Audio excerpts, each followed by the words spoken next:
I think I'm a person that people would say I planned my life and I had all that. I have done some really kind of diving off the end of the diving board with not much thought about how this whole thing was going to end or where it was going to land. Hi, Gay. I'm PJ Brescia, they, them pronouns, your host of the BabyGay Podcast and the founder of the BabyGay community, celebrating the coming out process through storytelling, advocacy, and togetherness. I came out later in life and I knew nothing about queer culture. I'm still not an expert, so let's go on a journey of self-discovery together with amazing guests, diverse coming out stories, LGBTQI plus history, and everything in between. This is the BabyGay Podcast. Coming out looks good on you.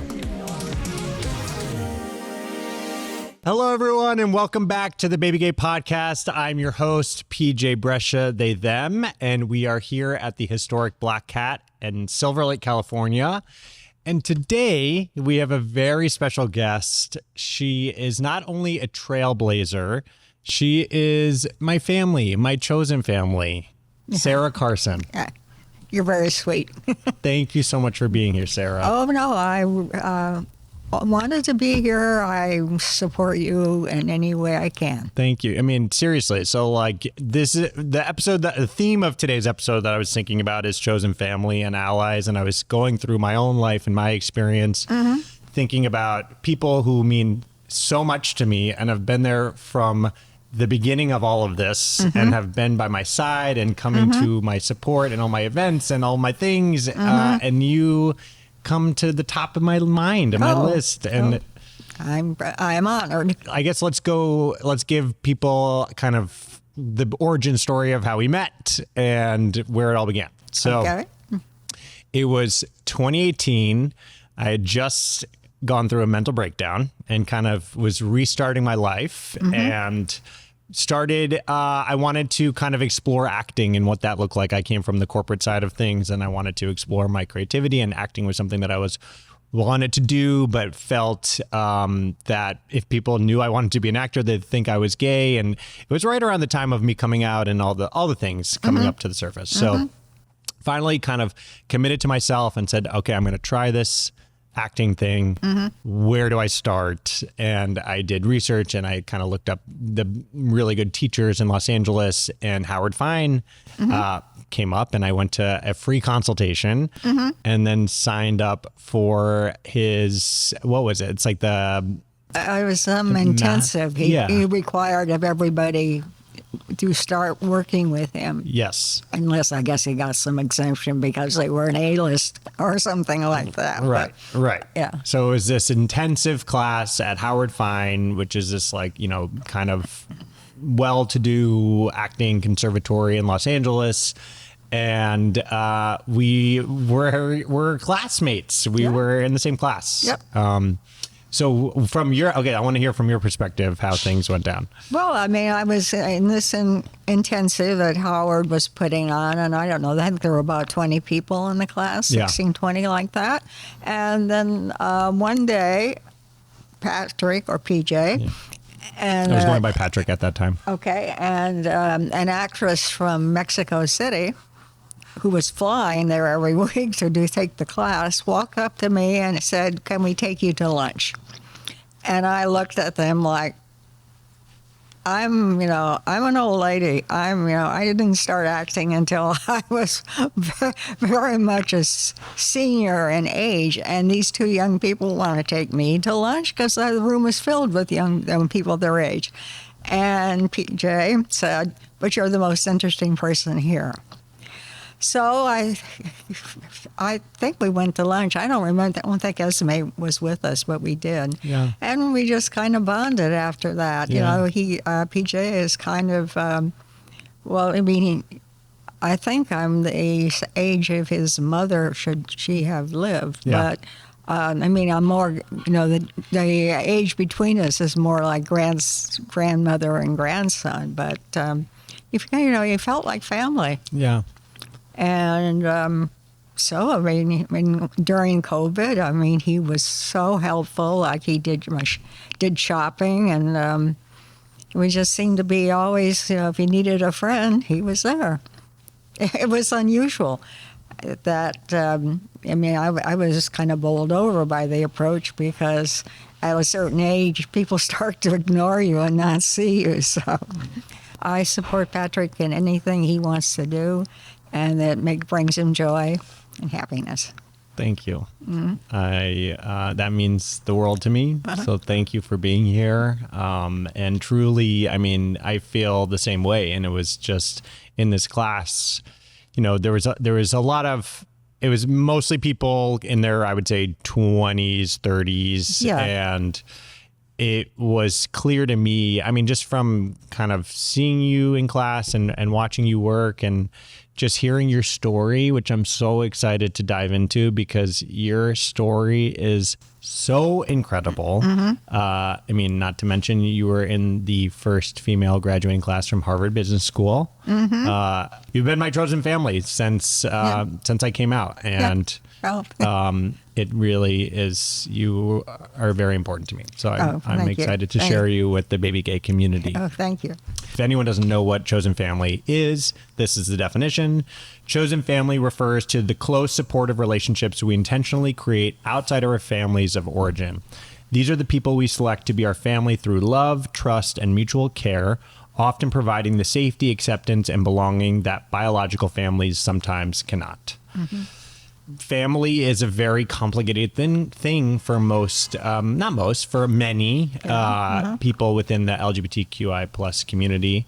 And, when you feel not accepted or respected or supported by those that are, your blood, it really can hurt significantly.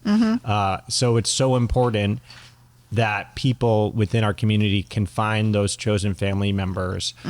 They'll always be there to support you no matter what, no matter how you evolve, how you change, and everything like that. So you are my chosen family, and I'm so grateful for you to be here. Yeah, well, thank you. I feel that, I have some experience of that, and the kind of the rocky relationship you can have with one's blood relatives because of certain choices you make. I chose to have a spiritual guide in 1976, and until he died, he remained that position, and my father was very upset by that. In fact, he disinherited me.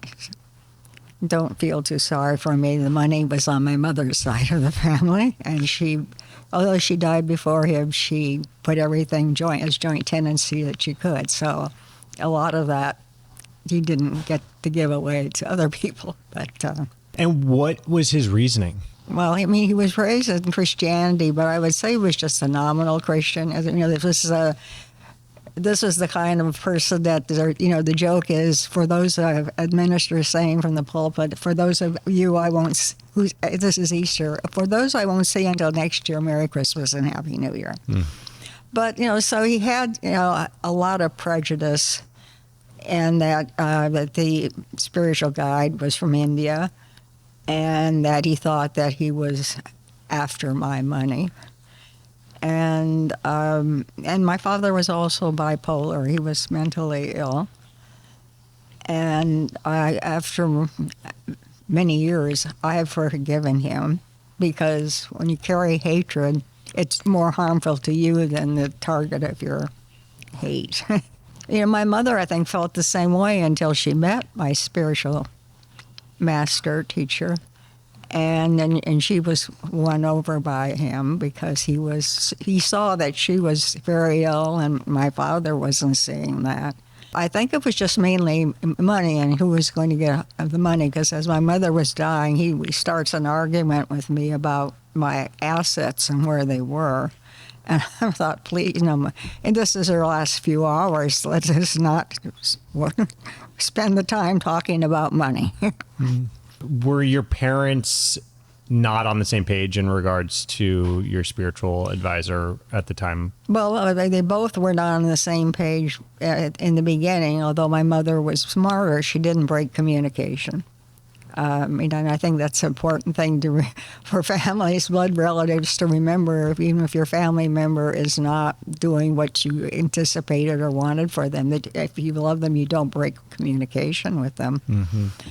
But when she met him, she felt totally different after. I mean, he came to my parents' house for 4 or 5 days, and she was won over by him because she thought. He saw her condition, which at that point she was pretty ill, and felt intuitively that this, he wasn't after money.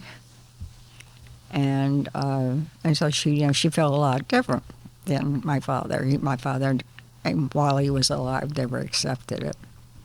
Let's go to the beginning. Okay. Let's talk about where are you from, your upbringing, your childhood. Okay. I was born in the Birmingham, Alabama hospital at the end of World War II, and the same day that Mickey Rooney's son was born. My father, when he went into the service, he got assigned, producing USO shows, troop entertainment. And, he had booked the year before I was born, Mickey Rooney. And my father introduced him to another person on the program at a party before the entertainment, who was Miss America of 1944, and they were married before the night was over because Alabama had no holding, no wait period. So, the next year he had Mickey Rooney on the program again, and his wife was pregnant, and we were born the same day. Wow. in the Birmingham, Alabama hospital. Wow, that's incredible. Yeah. So your family really has this showbiz Well, connection. I'm a distant relative of Johnny Carson, which I never knew about, or even my parents didn't know about it until they got a wedding invitation to one of his weddings. So, Okay, so then you get the wedding invitation out of the blue. Was there any knowledge previously that you had a connection potentially, or not even? My father had we didn't really, watch his show, and it didn't mean that much to him. I can see that same kind of humor that Johnny has in other family members. Like, my father's father felt that it was his duty that no one should be bored. At dinner or whatever, he would try to entertain people. And my father's youngest brother was that way too. When he came home in the evening, instead of coming through the front door, he would climb in through the bedroom window. And my aunt would say, "Well, these people are going to be thinking I'm having an affair." And he said, "Well, let them think that. That just makes us more interesting, don't you?" Maybe that's why I like this program, because the same kind of his brand of humor was just kind of, I saw it on their family members. And you grew up on a farm? I grew up on a farm. My parents moved to a farm at the end of World War II because my father had a mental breakdown in service, and he was a football coach. And when he had this nervous breakdown, the doctor said, "Well, you should go. You cannot go back to coaching because that's too stressful an occupation." So he grew up on a farm, and so they recommended that. Now, farming is not an unstressful occupation. What were you growing on the farm? It was grain farmers, corn and soybeans. Yeah. We had some animals, which, of course, that I was very emotional about. I love animals, and I would make pets of everything, and then I would come home from school and find my father had sent them to the slaughterhouse, and that would just devastate me. So I think I wanted to get away from farming. The steak on the table, I knew how that got there, so that. And what kind of child were you like? I was pretty thoughtful. I remember adults, my parents, their friends would remark that I could carry on an adult conversation at a pretty young age. I became very self-sufficient, I think, since my parents were not getting along, I just kind of maybe created my own world just to not to kind of shut out the discord that was around me. And then that led you to go to college? I went, education was always prized in my family. My father had a PhD in physiology. My mother, she was born in 1915, and she had a BA, and it's very unusual for a woman born in 15 to have a bachelor's degree. Wow. At that time. So they believed strongly in education. So your parents were supportive of you going and getting a higher education? Yeah, I mean, when I got into, I was just applying to local colleges in Iowa until I became a National Merit Scholar. So I raised my sights, and I had got invited to a tea at the University of Iowa, the wife of James Van Allen, who was a very famous physicist. We went because I was interested in meeting James Van Allen. And he had actually answered the door in his bathrobe when we arrived for the tea. But of all the women there, alumni of various ages, the ones who were around my age from Bryn Mawr were the liveliest group of old ladies I've ever seen. So I said, whatever they do there to you to make you that interested and engaged in life at that age, I want to go there. Once you got to the East, it's in the East Coast. Did you see this life of like post-college trying to get into New York and do marketing, or like how did you? This woman showed up from the Harvard Business School in my junior year, and she was recruiting for the Harvard Business School. And so I remember I told the dean of Bryn Mawr College that I was interested in the Harvard Business School because they were opening their doors to women for the first time. And she said, "My dear, that's a trade school. We don't go there." Wasn't Harvard already at that point, one of the most elite It places? was, but the fact is not, the business school, no, that's off limits because that is a trade school. And that was, the academic position at that point in time. Wow. I mean, now of course, everything has changed. I mean, a lot of Bryn Mawr graduates would love to go to the Harvard Business School. Yeah. But from that standpoint, no one from a serious academic institution would ever consider going there. That's wild. Yeah. So you graduated, and then what did you do for those couple of years? Actually, I got a job with the Harvard Business School. I was teaching business communication skills because they had hired,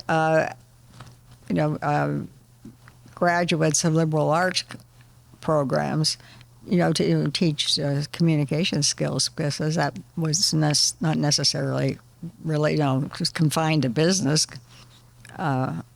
So in a way, it was the most power I ever had in any position because I got to assign grades.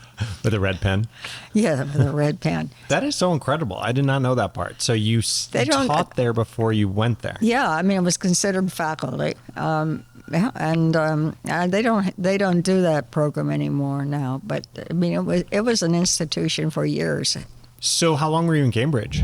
Hey, Baby Gays, if you're enjoying the podcast and you're interested in learning more about the Baby Gay community, make sure to visit our website at www.baby.gay to discover more info about our events, merch, and all the ways to connect. And of course, don't forget to subscribe and share.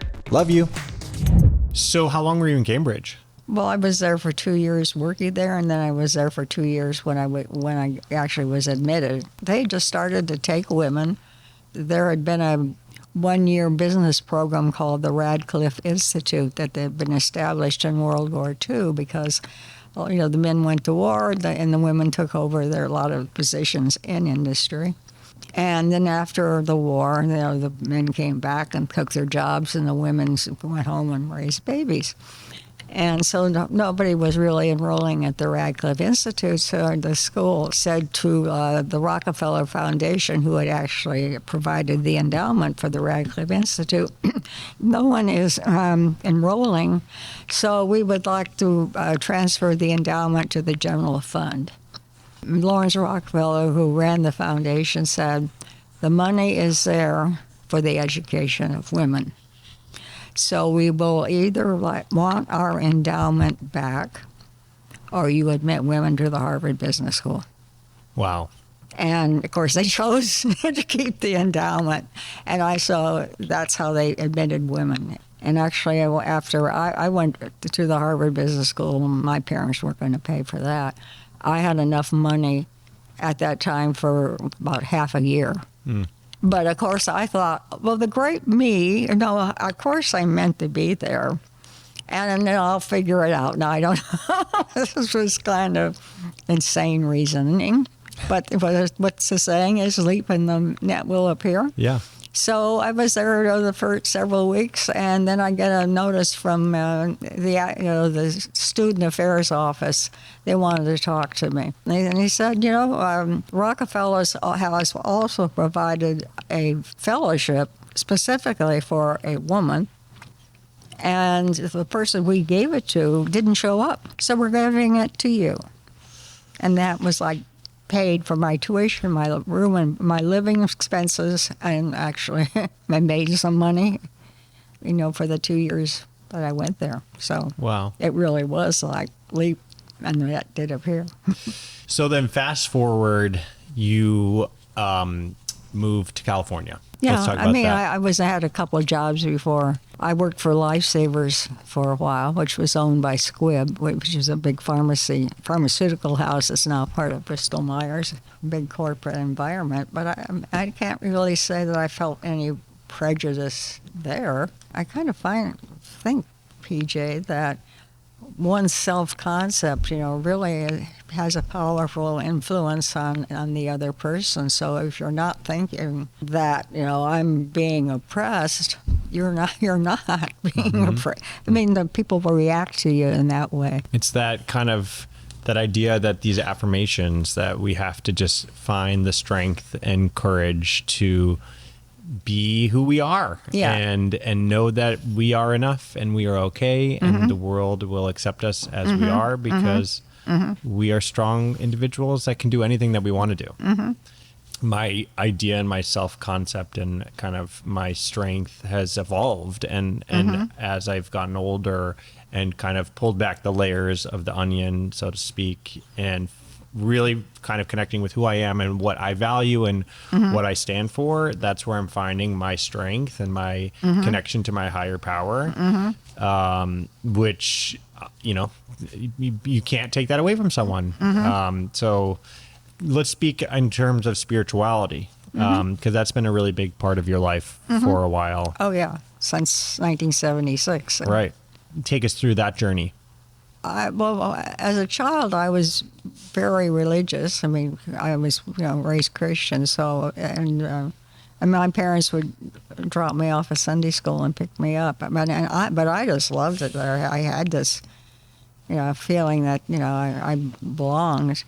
And, that became, the connection with, going to church, kind of, went away as I grew up, because I could also see a lot of hypocrisy sometimes among, but I didn't kind of awaken until I was living in New York, and I was going to a reader. She was a tarot card reader at the Ansonia Hotel, and she said, "You're about to go through a big change in your life." So then I met my just within a month I met my the person who would become my spiritual guide for the remainder of my life, and he had tried to start what he called a family of friends. I mean, you made a reference to this at the beginning. I mean, I'm not related by blood, family creation, and which made sense to me that we would take care of each other, and especially when we came to old age. Was the majority of the people in this community, did they have connections still with their families? Yes. I mean, I would say it varied in how close or distant they were. I mean, it was a big thing in my family until the point of disinheritance. Others, it didn't affect their relationships with their family that much. I know meditation is a big part of your practice, your daily practice. Yeah. Tell us about that. Well, I started to meditate, of course, when I met my spiritual teacher, because it was part of the deal, so to speak. And I think I have missed only once since I started in 1976, and that was because we had an operation and the anesthesia didn't wear off. Otherwise, it's been like at least 40 minutes morning and evening. since 1976. I'm missing it only once, yeah. In the morning and 40 minutes at night. Yeah, well, sometimes it's longer, but sometimes you're traveling or That's really incredible. Yeah, well, it's it's if you believe in something, you got to do it. So, what do you feel that meditation has brought you? The meditation, you really don't want to have ideas. I mean, the point is, of a meditation that's not practical in its purpose, which a lot of meditations and people in meditation, that's what's being taught, is to be, how to lower your blood pressure or something like that. Is to have a connection with the divine, and that means, the effort is to still the mind and not, let it go wild with creative thoughts. At one point, I was meditating 20 minutes in the morning, 20 minutes at night, which is kind of like I believe, have you heard of transcendental meditation? Yeah. I think that's kind of their style is 20 minutes, 20 minutes. And I don't know, these days, this past, year, maybe even more, I've found it difficult to sit down and just quiet my mind. And it is hard. The mind just continues to race and race. It does. And then don't beat yourself up about it. You just, when you realize you're doing it, you just, quiet it down, We have to dive into is it Nick Harris's detective school? I went to, Nick Harris was a journalist for the Chicago Tribune, and he established a detective school, which I went to just because I was on leave.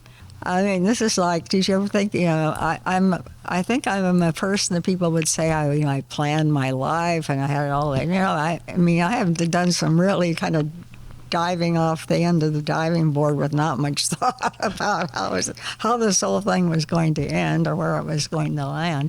So I went there and I really liked it. I felt I was good at it too, because even when I was in business and I was an executive, I would always kind of become like an internal consultant. So I went, and the owner of the school said to me, "You would make the perfect undercover agent because no one will ever suspect." Because she said, "You look so innocent, naive. No one will ever suspect the thing." So I went to work. You need, I think, 6,000 hours of paid compensation doing investigation work and not other work to get licensed in California, and that's typical of many states too. I was the first civilian investigator they ever hired at the state bar because they were taking, people who had retired from law enforcement, specialized in fraud, and there's undercover work in fraud because who's stealing from the company, right? Kind of thing. That is so wild. So you started becoming a private investigator. You're going into companies undercover, working in the finance department, and kind of trying to see. You would be hired by whom? The company. The company, or it may have been their attorney who presented. But I would, since I was a one person show. I couldn't do an investigation for a big corporation because you need the kind of a whole that apparatus behind you. I worked for small businesses. There's a couple cases that from our working together in our research that really stick out to me. If you want to elaborate on either of them, one was the celebrity that was the husband was having his parties. Yeah, it was I can't say well known because he was a character actor. So of course, the people in the entertainment industry knew who he was. It wouldn't be like put his name on the marquee and expect the public to. But he had married a woman who was considerably older than he was. So he hired me. He said that somebody was stealing from his wife's estate. Turned out he was the one stealing from his wife's estate. But what he was doing was that he would just invite people that he'd never met before to parties. And he was creating a cover for himself because the house was apparently was full of valuable artwork and statues and things that his wife had collected. And so it was like, well, I don't know. I had a party, and then the jade statue from the lobby just disappeared. Her 2 daughters from her first marriage finally sued him for stealing from their mother's estate. He was blaming the people who went to parties. He was blaming me. I had to go to a deposition. And then after the deposition, the 2 daughters tried to hire me to work for them, with him as a target. And I was sick of them all. I said no. But I will never work for somebody like this again. So we kind of touched on it in the beginning. We met in acting class, mm-hmm. But give us a little bit of your experience in the acting world. Well, I mean, I started acting as a senior in age, and of the things I've tackled, it's probably been the hardest from the standpoint of, because now I'm up against age prejudice. I mean, according to the Actors Union, only 2% of on-screen roles are for women senior age, and we're 9% of the population. I mean, senior men are also about 9% of the population, and they have 9% of on-screen roles, so they're not encountering, being kind of written out of the story as women are. What's been your favorite role that you've played? I was in a movie called The Deceased Don't Desist. We're here in this kind of mountain retreat, all alone together, and people are starting to die one by one by one. That's what I thought. You were the killer. Yes. Yeah. But then, as in the Agatha Christie, even the killer ends up dead, even though everybody else is dead. So going to kind of the history hour of the podcast, mm-hmm. There's a lot of parallels that I want to bring up. Well, one, we're here at the Black Cat, which is a historic mm-hmm. place within the queer rights movement. Dates mm-hmm. back to the 1967 riots, mm-hmm. which are here, and which took place outside the Black Cat. There was the Black Cat, just to kind of summarize, was an underground queer hangout hotspot, and there was a raid during one of the parties on New Year's Eve of 1966 going in 1967. Subsequently, there were peaceful protests outside the Black Cat here, February 11th, 1967. Mm-hmm. During that era, is this something that you're aware of? Like, I'm curious because I've asked similar questions to my dad, who's your age, and who didn't really hear about it, didn't really know much about it. Mm-hmm. What about from your perspective? Well, I mean, I think I'm in the same boat as your dad. I mean, it just didn't register to me. I mean, I was totally involved with women's rights at that point in time. Did the two movements ever kind of join forces ever at that era? I think that, well, not really. I mean, I think there were, women who were lesbians who, became part of the, women's rights movement too. But how have you seen kind of the queer rights movement evolve since then? Well, it's become much more vocal and much more, more. I mean, it's made itself aware, I think, to the general public, as opposed to not being aware of it. And I think it's a good thing, that let people be aware of other people's struggles, and allowing everybody the dignity of being who they are is something we should grant to our fellow human beings, because we're all kind of stuck here together. So this leads to the Queer History Hour, which I'm really excited about, kind of where we dive into some trailblazers in the queer rights movement.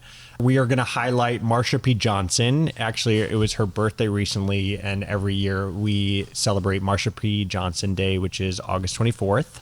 Marsha P. Johnson was a Black trans woman activist known for her vibrant advocacy for the LGBTQ plus community, particularly those marginalized within the community.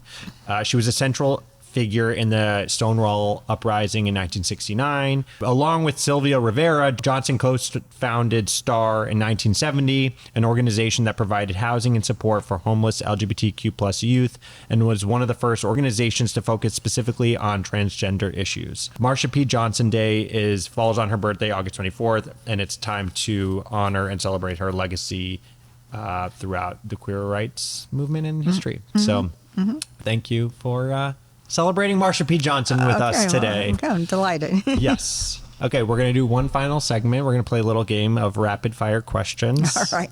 So here we go. Okay. Which cafeteria food was better, Harvard or Bryn Mawr? Bryn Mawr. Private investigator outfit or red carpet gown? Private investigator outfit. Could be red, which could be the red carpet gown. Exactly. You should go undercover on the red carpet. Yes, that's for sure. I mean, I'll make a joke sometimes that people, if I can do undercover work and not get killed, I can certainly, pretend to be somebody and convincingly for a few hours. What's your go-to karaoke song?